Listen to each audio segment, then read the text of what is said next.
part 3 of this series, we'll be talking about Phase 1 ground missions and planning. Here is an outline of the specific requirements for Phase 1 ground missions. In summary, we will need 10 Jedi, Padme plus 4 Galactic Republic, and then 2 additional light side teams. Given that we have 3 full teams of specific units needed, I've listed the platoon requirements for Jedi, clones, and the specific Galactic Republic tags. Note, a lot of these characters have multiple faction tags, so I tried to organize them in a way that makes sense. This is why you see Shock T with the clone tag as opposed to a Jedi or Galactic Republic. Listed here is the full ground platoon list for Phase 1. A few notable characters on the list are 3CPO at 10 platoons, Commander Luke Skywalker at 8 platoons, and BB-8 at 9 platoons. This is definitely going to impact your Rebel teams with C-3PO and Commander Luke Skywalker, and your Resistance team with BB-8 being on platoons. Listed here is the second method of looking at ground platoon totals for Phase 1. Now let's take a look at the Jedi missions. We have 2 missions for Jedi-only teams, one mid and one south. The mid Jedi mission will have one of the following appear in Wave 4. Count Dooku, Nute Gunray, General Grievous, or Wat Tambor. For the South Jedi mission, Wave 3 will have the T-Series Tactical Droid and or General Kalani, and Wave 4 will have the Command Battle Droid and or Geo Alpha. Please note they did not provide additional information as to whether it would be both of them together for the South Jedi missions. I don't think that's the case, as the T-Series Tactical Droid and General Kalani together would be at almost an unstoppable duo, but we don't know this for sure. Now let's take a look at team comps that will work well for each mission.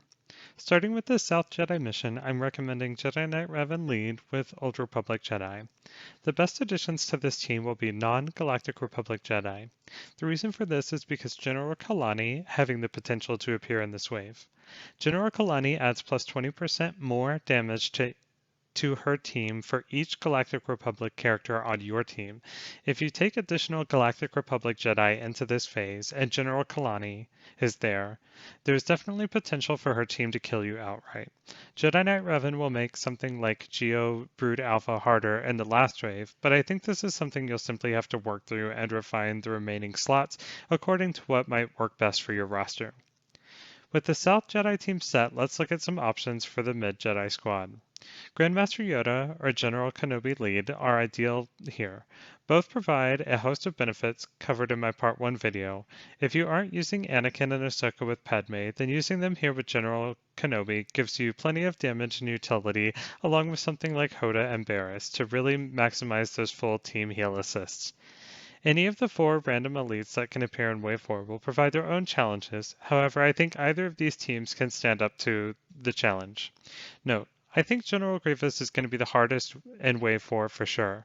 Once your Jedi are target locked, it's going to shut down assists and cause all sorts of other issues paired with General Grievous lead. Let's take a closer look at the Padme plus Galactic Republic mid special mission. Wave 3 will have T-Series Tactical Droid and or Nute Gunray, and Wave 4 will have the Command Battle Droid and or General Grievous. Based on that information, I think a variety of team comps are quite viable here. The meta Padme team of Padme, General Kenobi, Anakin, and Ahsoka will certainly be strong and work well. I also think a team like Padme plus 501st clones would definitely work well as well. Fives makes an excellent tank to soak up damage while also providing a savior mechanic if things get dicey. My last recommendation is a Padme team that utilizes a lot of the light side heroes covered in my prior video. This will provide a lot of double attacks on basic 4 battalions or percent-based damage against non-battalion units. Please note, they did not provide additional information as to whether it would be both of them together, so I'm not 100% sure on the Wave 3 or 4 team makeups.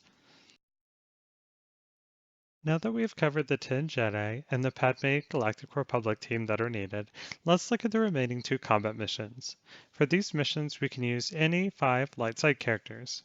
The mid-regular mission will have one of the following appear in Wave 4, Count Dooku, Nute Gunray, General Grievous, or Wat Tambor. The South Combat mission will have one of the following appear in Wave 4, Geobrute Alpha, T-Series Tactical Droid with an increased chance, or General Kalani. In my opinion, this makes the requirements for the South mission much tougher as T-Series Tactical Droid and Kalani have specific methods of dealing with them. Starting with the South regular mission, the focus should be on high single target burst in an attempt to kill T-Series or Kalani before they get too many stacks rolling on battalions. If you end up getting Geos, I think some teams will fare worse off than others, but that's part of the randomization of this encounter. Teams like CLS Meta, High Relic Phoenix, General Skywalker or Shakti 501st clones, Jedi Training Ray or Kira Scoundrels should work well for this phase to manage Wave 4. Looking at the regular mission mid, the last wave is random who you will get. This makes for a high variance on what team will be more or less successful here. I will note that you need burst for Dooku or GG. I think teams with a good mix of damage, control, assists, and buffs will likely do fine in this combat mission. I put High Relic Ewoks on this mission because Logray brings days, which I think will work well for any of the Wave 4 characters. In summary, here's my general recommendations for Phase 1 ground combats.